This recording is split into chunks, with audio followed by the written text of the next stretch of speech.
Olá a todos, sejam bem-vindos a mais uma aula aqui do nosso curso de Direito Constitucional.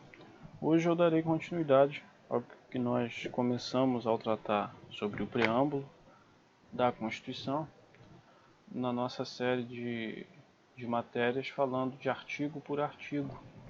Nós vamos dissecar bem a fundo mesmo, é claro que essas aulas não substituem a utilização de um livro, de um autor. O livro ele sempre é o maior companheiro do estudante, disso de qualquer área.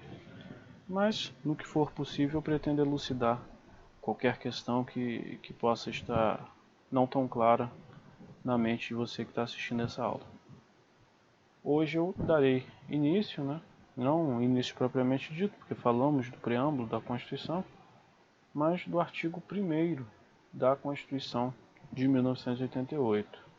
Eu ainda pretendo trazer um material falando sobre a história da Constituição, mas esse material que eu estou preparando, eu pretendo começar desde a primeira Constituição e falar de cada um desses diplomas constitucionais, para enfim falarmos da de 1988, porque eu acredito que para que nós possamos entender melhor o contexto da Constituição Cidadã, nós temos de entender o movimento político ao redor dela, e esse movimento ele não surge do nada. Ele tem influência na Constituição anterior, mas isso fica para uma próxima playlist. Aqui, basicamente, a ideia é falar de artigo por artigo. E o artigo 1º é o artigo que, logicamente, até por um critério, me perdoe a redundância, por um critério lógico, normalmente você tem como os principais artigos aqueles mais importantes. E o artigo 1º, ele é encabeçado pelo título 1, que fala dos princípios fundamentais, e o artigo 1º, vamos entender o que ele tem de tão importante e procurar ver bem esmiuçadamente cada uma de suas partes. Então ele fala o seguinte, eu não vou fazer anotações aqui embaixo, porque conforme nós formos analisando ele mais ali para frente, eu vou riscando o artigo 1º. Então ele fala o seguinte, que a República Federativa do Brasil, formada pela união indissolúvel dos estados e municípios e do Distrito Federal. Aliás, eu posso até fazer alguns. Então, a República Federativa, formada pela união indissolúvel dos estados e municípios e do Distrito Federal, constitui-se em Estado democrático de direito e tem como fundamentos. Aí nós temos aqui os 5 fundamentos e o parágrafo único, que faltou até aqui um segundo ponto. A aula de hoje eu vou focar, de tão importante que é, nesse caput. E vamos analisar cada um desses termos e perceber que tem muita coisa para ser conhecida. Então, o contexto dentro da Constituição. Os 4 primeiros artigos da Constituição, eles falam dos princípios fundamentais, que é o que vem traçado no título 1, dos princípios fundamentais. Esses princípios, eles formam a base de organização do Estado. É a definição da estrutura política. Política e organização, elas têm uma ligação bem forte. Eles são chamados pelo Canottilho como princípios político-constitucionais. Eles são normas síntese, normas que delas vão derivar toda a série de normas da Constituição.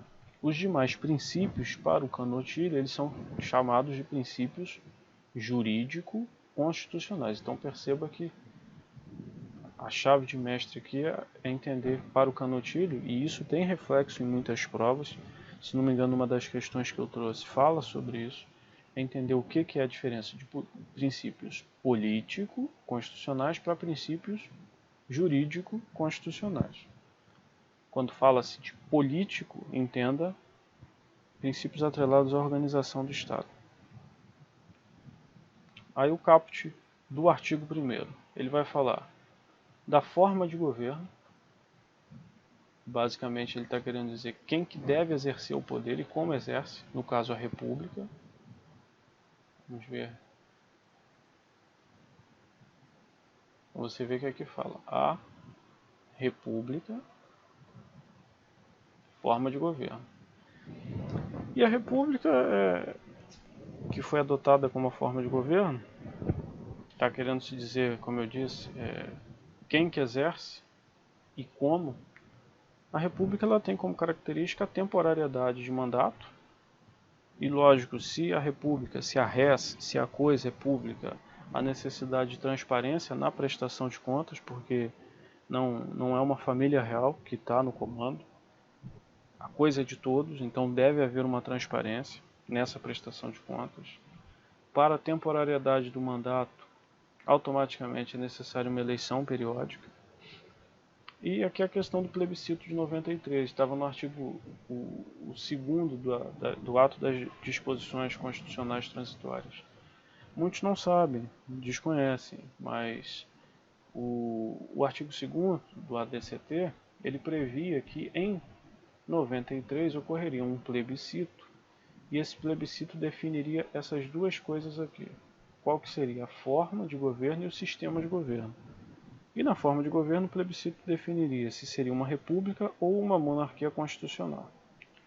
No sistema de governo, se seria o parlamentarismo ou o presidencialismo. Isso foi definido pelos eleitores, pelos cidadãos brasileiros em 93. A Constituição ela não veio pronta dizendo que era uma república. Então, era a partir do plebiscito que isso seria definido. E é interessante porque 93 já é após o governo Collor. Aliás, o Collor já havia caído. Então você perceba que tudo tendia a crer que a queda do primeiro presidente eleito diretamente, a queda por meio de um processo de impeachment, aliás, a queda por meio da renúncia, né, o processo de impeachment ele veio a posteriori, mas a queda de um presidente em meio de todo aquele escândalo daria a entender que parte da população não iria querer continuar com aquele estilo, com aquela forma de governo, com a república. E aqui a gente tem, logicamente, a decisão era por meio de cédulas, não havia ainda a urna eletrônica, então você tinha como escolher se você ia querer uma república parlamentarista, uma república presidencialista e, logicamente, uma monarquia parlamentarista. Não teria essa opção de monarquia com presidencialismo, porque seriam coisas um tanto quanto incompatíveis. E a data inicialmente prevista era o 7 de setembro de 93, mas teve a antecipação para o dia 21/4. Houve, antes desse plebiscito, a criação do MPM, que era o Movimento Parlamentarista Monárquico, e a participação foi uma participação de menos de 75% dos eleitores, uma participação considerada pequena. A República ganhou com quase 87% dos votos válidos, a monarquia teve um pouco mais de 13%. É interessante perceber que uma questão tão importante para a sociedade brasileira, para o Estado brasileiro, ela foi decidida, na verdade, com um voto de apenas 49% do total de eleitores.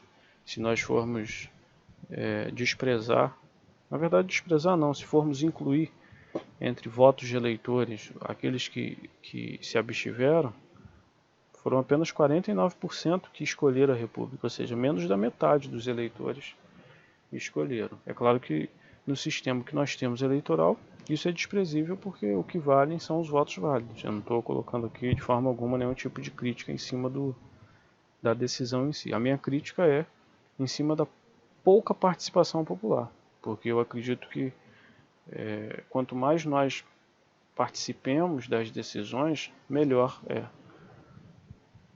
Então a República ganhou com 44 milhões dos 90 milhões de votos. E aqui só para um critério interessante, o estado que mais votou a favor da monarquia, deixa eu voltar aqui, foi São Paulo, com quase 17% dos votos válidos, e com mais votos a favor da República foi o Piauí, com um pouco mais de 92%, né, dos votos válidos. Na Constituição nós temos também, nesse artigo 1º, a definição do tipo de Estado. E quando a gente fala tipo de Estado, Eu estou me referindo ao exercício do poder político em função do território. Aqui foi escolhido como federação. Eu vou marcar lá para vocês verem. É uma república federativa. E o que quer dizer uma federação, né? Uma federação, basicamente, ela quer dizer de entes que tenham autogoverno, auto-organização, auto-legislação e auto-administração. E você perceba que aqui a federação ela é composta, lógico, pela união indissolúvel, nós vamos falar disso, como pela impossibilidade de secessão, e a federação ela é composta pelos estados, municípios e Distrito Federal. Então, voltando aqui, como dito agora há pouco, a inexistência do direito de secessão, um Estado federal, aqui faltou um L, uno, só o Estado federal que é pessoa jurídica de direito internacional público. Ou seja, os Estados-membros eles não são sujeitos de direito internacional público. Isso dá a consequência de que aqui nós temos uma única nacionalidade e também uma única unidade territorial para efeitos externos, que é o Estado federal. E aí é importante a gente fazer uma diferença do que seria a federação, que é o que nós temos, para a confederação. A federação é uma união, como diz o Carl Schmitt, uma união com viés eterno. Por isso que não há o direito de secessão, como ocorreu nos Estados Unidos, na tentativa da Guerra de Secessão, mas lá a Constituição também não previa esse direito, porque eles tinham formado uma federação. Já a confederação é uma junção de estados, por meio muitas vezes de um tratado, e essa junção ela é precária, porque uma simples assinatura pode tirar a participação de algum dos participantes, né? Aqui nós tivemos uma federação por desmembramento, que o Brasil era um estado unitário e que tinha as províncias na época do Império e foi dividido em estados membros e depois em municípios na Constituição de 88. Isso é diferente dos Estados Unidos, que ele é por aglutinação. Os estados se uniram para criar o que seriam os Estados Unidos da América. Aqui foi o processo inverso. Temos o federalismo, que é de terceiro grau, que é exatamente os municípios como integrantes da federação. Essa é uma peculiaridade brasileira. Até a outra Constituição, o nosso federalismo era de segundo grau. Então, os municípios, na Constituição de 88, eles passam a ter essas características: autogoverno, auto-organização, auto-legislação, auto-administração. Mas é interessante notar que há uma desnecessidade dos municípios para o conceito de federação. Então, se tem outros estados federados por aí afora, em que os municípios não têm essa autonomia, não quer dizer que não haja federação. Porque aqui é uma peculiaridade, é um tratamento sui generis que nós damos aqui no Brasil aos municípios. Há uma repartição de competências, que é o federalismo de cooperação. E aqui eu trouxe um pouquinho da história do federalismo, que ele começa inspirado no modelo dual americano, autoridades federais e estaduais. Esse modelo ele iniciou com limitações entre os dois níveis, era uma delimitação bem rígida, cada um fazia basicamente o que estava determinado e não havia uma ingerência. Na Constituição de 34, a Constituição de Vargas, que teve um caráter social, ela apelou para o intervencionismo estatal, o federalismo mais cooperativo, na tentativa de redução das desigualdades sociais, que a gente viu também na de 46. Houve um aumento dessa cooperação com propósitos desenvolvimentistas, né? A gente vê isso muito no próprio governo de JK, depois, a ideia de combater os desníveis regionais. E aí vemos na Constituição Cidadã o auge do federalismo cooperativo. Há uma repartição de rendas e há uma inspiração no modelo alemão de 1949, na Constituição Alemã pós-guerra. Como regime político, temos a democracia. Aqui nós podemos ver quando se fala constitui-se em Estado democrático de direito. que significa isso? Primeiro, o que significa ter um regime político com um viés democrático? Que o povo ele é responsável para reger a política brasileira. E há dois tipos de regência: uma direta, que ocorre por meio do plebiscito e de referendo, ou seja, aquela em que o povo diretamente escolhe, diretamente ele decide, e a indireta, que é por meio do sufrágio, na qual o povo elege os seus representantes, e esses representantes, eles são representantes da vontade do povo. Então eles fazem, logicamente, como eles fazem em nome próprio, mas eles fazem com base no que o povo escolheu. Então espera-se, pelo menos em teoria, que eles venham a desenvolver as políticas que o povo quis. Daí a ideia de regência indireta. Esse sistema, como conta com a regência direta e a indireta, ele é denominado democracia mista ou semidireta. Não há menção no caput sobre o sistema de governo, presidencialismo. A gente só vê isso mais para frente na própria Constituição. E o que quer dizer o Estado democrático de direito? Isso aqui é interessante, porque não é um Estado só de direito. Não é uma junção de Estado de direito com Estado democrático. É algo mais do que isso. Para o José Afonso da Silva, as disposições elas devem refletir a finalidade de alcançar o bem comum. Já que o Estado é democrático, de direito, ele tem que buscar o bem comum, porque o direito dele é com base na democracia. É o alcance da justiça social. Já para o Alexandre de Moraes, ele tem uma interpretação mais aprofundada, que é bem interessante. Ele diz que esse Estado democrático de direito exige um poder judiciário autônomo e independente. Lógico, porque é o poder que vai guardar as leis e garantir a estrutura governamental republicana. Daí a ideia de nosso sistema de controle de constitucionalidade na Constituição de 88 ser tão amplo, se for comparado com outros diplomas constitucionais.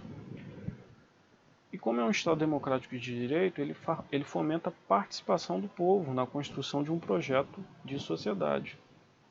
Eu trouxe aqui no direito comparado as expressões similares, por exemplo, na Constituição da Venezuela de 99, que fala, se não me engano, é o artigo 2º, né, que se define a organização jurídico-política que adopta a nação venezuelana como um Estado democrático e social de direito e de justiça. Então, não é uma definição sinônima, não é igual ao que está no Brasil, mas é interessante só para perceber. A Venezuela trazendo como um Estado democrático e social de direito e de justiça. E eu ia trazer também das outras, mas ia ficar bem extenso, eu acho que não é esse o propósito. A Constituição da Bolívia de 76 e a do Peru de 93 também traz isso. A da Bolívia, se não me engano, ela foi alterada em 2004, que houve essa inserção da ideia de um Estado democrático. Eu trouxe aqui poucas questões, mas só para que a gente possa desenvolver um pouco do que nós vimos aqui agora, do que a gente viu. Né? Questão aqui para analista de 2010. Diz, os princípios, é importante a gente lembrar daquela lição do Canottilho. Os princípios jurídico-constitucionais não são princípios constitucionais gerais. Todavia, não se constituem em meros desdobramentos dos princípios fundamentais. Tá, essa questão está errada. Que é lógico que eles se constituem em desdobramentos desses princípios fundamentais. Os princípios fundamentais eles são valores, eles são vetores, eles são valores síntese para os outros princípios. Outra questão aqui para assessoria técnica. Questão agora desse ano. No que concerne aos princípios fundamentais constitucionais, julgue o item. O regime político de governo adotado pelo Brasil é a democracia semidireta ou participativa. Correto. Que a gente pode dizer daquelas regências direta e indireta, né? Que nós vimos que a direta é por meio de plebiscito, de referendo, e a indireta é por meio do sufrágio, né? Do voto. E por último, acho que a última questão que eu trouxe é questão também desse ano, Julgue o item que se segue a respeito do Estado brasileiro e sua organização. Embora se reconheça que o Brasil é um Estado democrático de direito, tal afirmação é uma construção doutrinária, que não tem previsão constitucional expressa. Uma questão que está totalmente errada, porque está no próprio caput do artigo 1º da Constituição de 88. Terminamos o caput. Como eu acredito que falar dos incisos vai demandar talvez ou o mesmo tempo ou mais tempo do que foi gasto aqui, eu vou deixar isso para uma segunda aula, uma parte 2 dessa aula aqui falando do artigo 1º. E aí nós falamos na próxima aula, vamos falar dos incisos e do parágrafo único.